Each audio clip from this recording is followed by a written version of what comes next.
I, 27M, William, guess I should lay out how this all went down. It's been a wild few years, and honestly, posting this feels a bit like finally closing a chapter. About 5 years ago, I was at a crossroads. I've been working on a tech side project for ages, an app designed to help indie artists manage their inventory and sales. It was my passion, the thing that made me jump out of bed in the morning. I'd poured countless late nights and weekends into it, running on coffee and pure belief. I was finally at a point where I thought, with a bit of seed money and full-time focus, I could actually make it fly. The problem?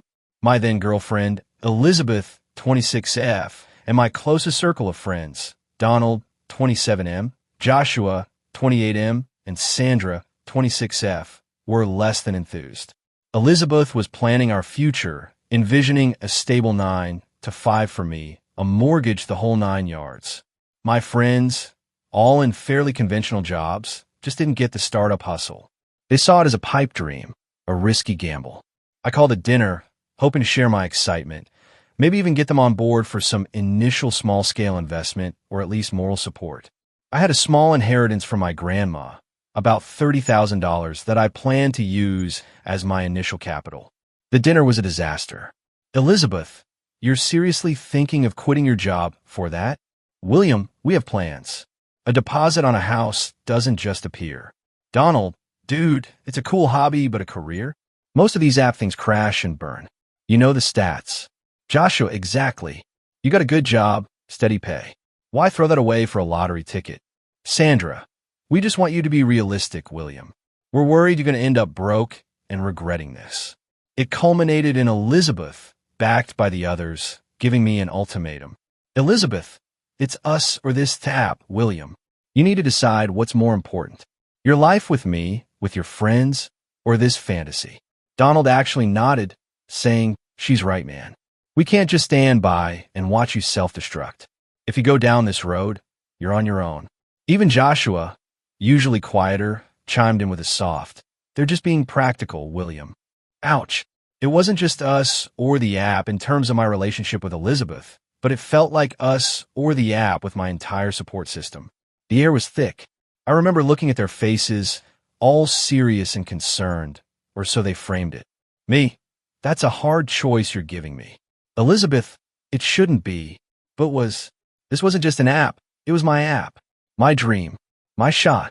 The thought of abandoning it felt like cutting off a limb. The thought of losing them all hurt like hell too. I didn't say much else that night. Went home, hard on my boots. A couple of days later, after a lot of soul-searching, I gave Elizabeth my answer. Me, I have to try Elizabeth. I'll always regret it if I don't. The $30,000 is mine, and I believe in this. Her face went cold. So you've made your choice. Me, I have to choose my dream. I wish you could support that. Elizabeth, support you throwing our future away? No, we're done, William. And we were. She moved out within the week. Donald, Joshua, and Sandra faded out too. Texts went unanswered, calls unreturned. They made their stance clear. If I chose the app, I was choosing to be without them. So I did. I quit my stable but soul-crushing job. Poured that $30,000 into registering the business, getting proper development tools, basic marketing. Lived on ramen and hope. It was terrifying, not gonna lie. The silence from my former life was deafening. But every small win with the app, a new user, positive feedback, fueled me. Let's see how this fantasy plays out, I thought. Update 1 to 18 months later. So, it's been about a year and a half since my original post, or rather, the events that led to it. Life's been a blur of code, coffee, and very little sleep. But Artisan Flow, that's what I named the app, started to get traction. First, it was a slow burn. A few dozen users, then 100. I was constantly tweaking, responding to feedback, adding features. Then, about 6 months ago, a major arts blog did a feature on new tools for independent creators and highlighted Artisan Flow. User signups exploded. Suddenly, I wasn't just a guy with a dream. I was a guy with a rapidly growing user base. I managed to secure a second round of funding from an angel investor who saw the potential. This allowed me to hire a couple of freelance developers and a part-time marketing person. We weren't Google, but we were a real, functioning company. The app was generating actual revenue. I was even paying myself a small but livable salary. My tiny apartment was still my office, but it felt less like a lonely cave and more like a bustling command center. The silence from my old crew had been total. Until about 2 months ago, Donald was the first to crack. He sent me a Facebook message. Donald, hey William, saw an article about Artisan Flow. Congrats, man. Looks like it's really taking off. Who knew? Who knew? Like he hadn't been one of the primary voices telling me it was a dead end. Me, hey Donald. Yeah, things are going well. Hard work paying off. Donald, cool.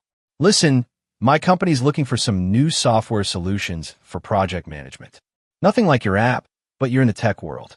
Got any recommendations? Or hey, maybe Artisan Flow could even be adapted? LOL, JK. Unless... The casual way he tried to slide in a request for free consultation or even a hint at getting my company to solve his company's problems was something. I politely told him our focus was strictly on tools for artists and pointed him to some generic project management software. He went quiet after that. Then, about a month ago, Sandra reached out. An Instagram DM. Sandra, William, OMG, Artisan Flow is amazing. My cousin is a potter, and she uses it and says it's changed her life. So proud of you. We should totally catch up. This so proud of you felt like a twisting knife, considering she'd been part of the You're on Your Own brigade. Me. Thanks, Sandra. Glad your cousin likes it. Pretty swamped with work these days, but appreciate you reaching out. No offer to catch up. The bridge they burned wasn't going to be rebuilt with a casual DM. Elizabeth's mom, Donna, who I'd always gotten along with, though she always subtly championed Elizabeth's conventional plans for me, even sent me an email. Donna, William, dear, I hope you're doing wonderfully. I read about your app in the local business journal. Elizabeth mentioned you were always so clever with computers, even before your big success. I was wondering, my charity is looking to develop a small database for our donors. Nothing complicated. Perhaps you could offer some advice? Or even build something simple for us. Pro bono, of course, for a good cause. It felt less about the charity and more like a way to reestablish a connection, a gentle probe now that I was successful, perhaps with Elizabeth's encouragement. I replied to Donna kindly, explaining I was focused on Artisan Flow, but wished her well with the charity project and linked some free database tools. Joshua hasn't reached out directly, but I heard through the grapevine, a mutual acquaintance who hadn't ditched me, that Joshua had been laid off from his stable job about 3 months ago and was still looking. The irony wasn't lost on me. The hardest part wasn't their requests, but the casual assumption that they could just reappear and expect me to forget the ultimatum and the subsequent abandonment. They hadn't just doubted my dream. They tried to make me choose between it and them. I made my choice. They made theirs. Now, I'm gearing up for a major platform upgrade. Stressful, but exciting. The company is growing. Me? I'm more determined than ever. Update 2 to 3 years after original post. All right, another 1.5 years has passed. Artisan Flow isn't just taking off anymore. It's properly airborne. We secured Series of funding. We have actual offices now. Not some Silicon Valley palace, but a decent space with about 15 employees. We've won a couple of industry awards. I'm doing interviews, speaking at small tech conferences. It's surreal. I'm not mega rich, but I'm comfortable, and the business is valued impressively on paper. The $30,000 inheritance feels like a distant, almost mythical starting point. The requests from the old crew? They've escalated. Dramatically. Donald, after his initial feeler, apparently got more desperate. His stable company had more layoffs, and he was one of them. He called me.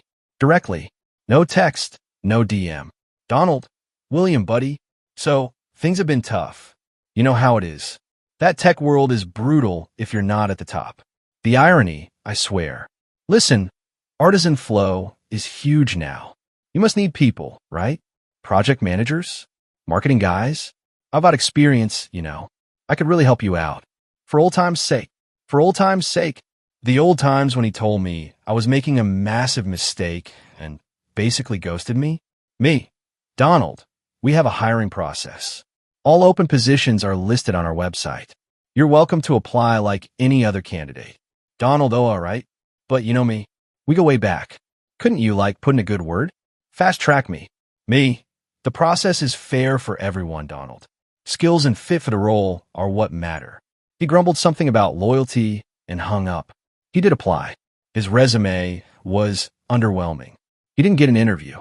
Cue a string of bitter texts about me, forgetting where I came from, and being a sellout.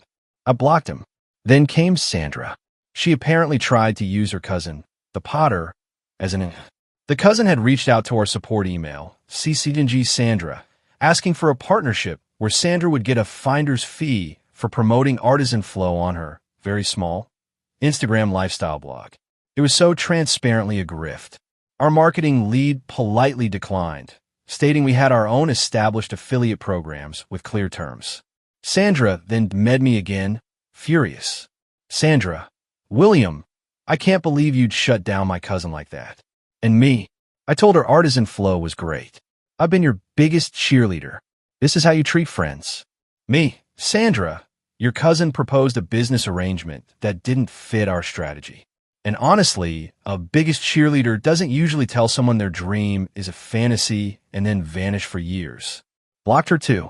Her mom then sent me a long, rambling email about how Sandra was sensitive and I was heartless for not helping her build her influencer career. The biggest shocker was Elizabeth. She got engaged to some finance bro, fine, good for her. But then I got a wedding invitation and a little handwritten note tucked inside. Elizabeth, William, I know things ended abruptly, but that was a long time ago. I often think about what could have been. Seeing your success, it's impressive. I'm really proud of the man you've become. Maybe we could get coffee before the wedding? For closure. Proud of the man I've become. The man I was trying to become when she told me to choose. The closure coffee felt like a trap. Like she wanted to see if she could still reel me in, or maybe just get some kind of validation. I sent back the RSVP with regretfully declines checked. No note. A week later, her fiancé, a guy named Timothy, of course, sent me a LinkedIn connection request with a message. Heard you're doing big things with Artisan Flow. My firm is always looking for promising tech investments for our portfolio. Perhaps we could discuss synergy. The sheer audacity.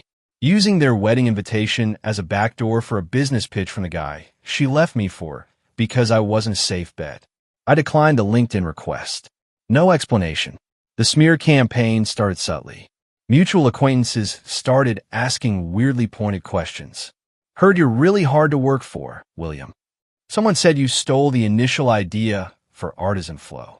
Is it true you got lucky with one investor and now you act like you're Steve Jobs? It was classic. They couldn't get what they wanted through direct requests, so they were trying to undermine me. My old friends, Elizabeth, and by extension their families and new partners, were clearly bitter. My response? Pure professionalism in public, but behind the scenes, I talked to my small legal team. We sent a very polite, very firm cease and desist letter to Donald after he posted some defamatory stuff on a local tech forum, vaguely alluding to unethical founders he used to know. It wasn't a major legal battle, just a sharp warning. He took the post down. The dirty tricks were annoying, but honestly, they just solidified my resolve. They weren't just people who'd made a mistake in judgment. They were actively trying to sabotage or leech off my success because their own lives hadn't panned out as they'd hoped. The revenge isn't about shouting or grand gestures. It's about thriving.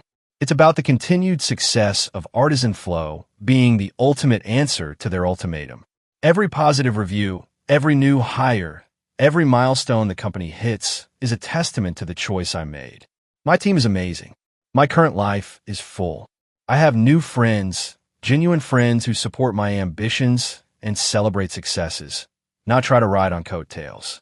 The old wounds have mostly healed, replaced by a kind of weary disappointment in people I once cared for. Final update. 5 years after original post. It's been 5 years. 5 years since that awful dinner. Artisan Flow was acquired by a major tech company 6 months ago. The deal was significant. Life-changing, really. I'm still with the company, leading the Artisan Flow division, ensuring the vision stays true.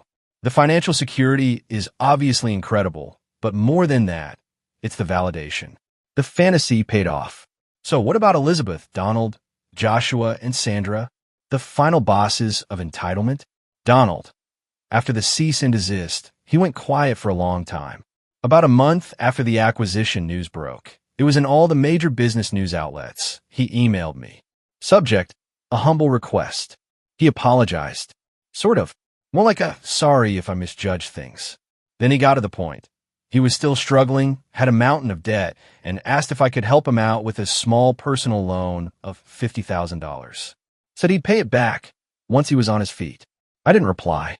2 weeks later, his mom emailed me, pleading his case, saying he was a good boy who made mistakes and that my success should be shared with those who were there in the beginning. There in the beginning to tell me I'd fail. The selective memory is astounding. Ignore that too. Sandra, she and her mom actually, showed up at my office building unannounced after the acquisition. They didn't have an appointment, so security, politely, wouldn't let them up. Sandra apparently caused a bit of a scene in the lobby, crying about how I was family, we were never family, and how she just wanted to congratulate me and discuss opportunities.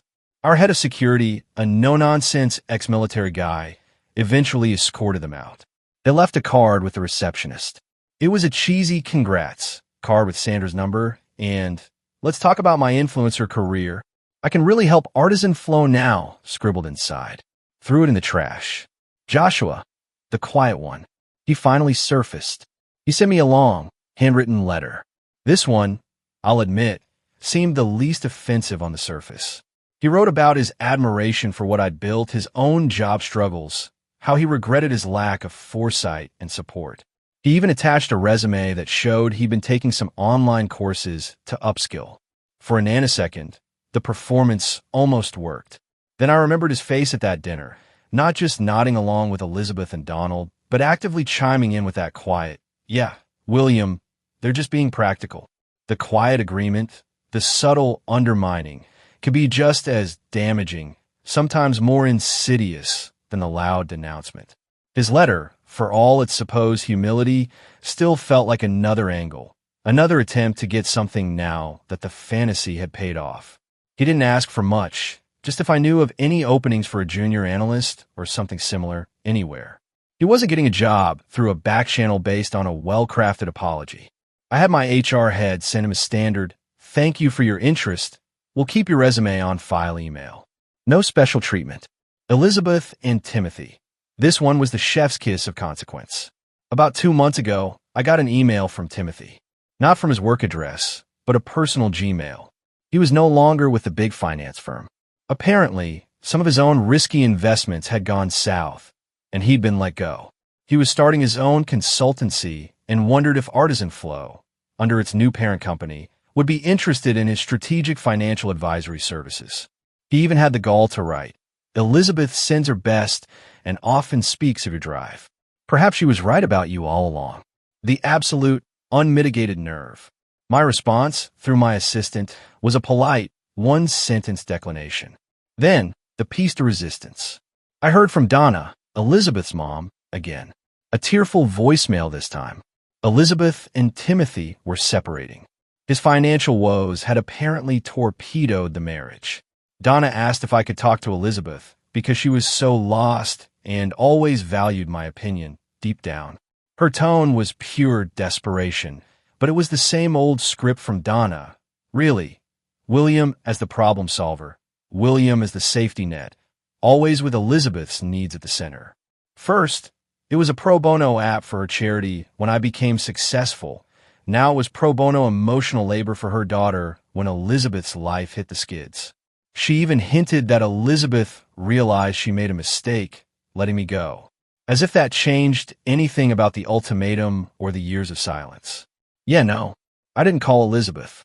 That ship hadn't just sailed. It had been decommissioned, stripped for parts, and the wreckage was now a distant memory. The best revenge truly is living well, and in my case, building something they said couldn't be built. They demanded I choose. I chose.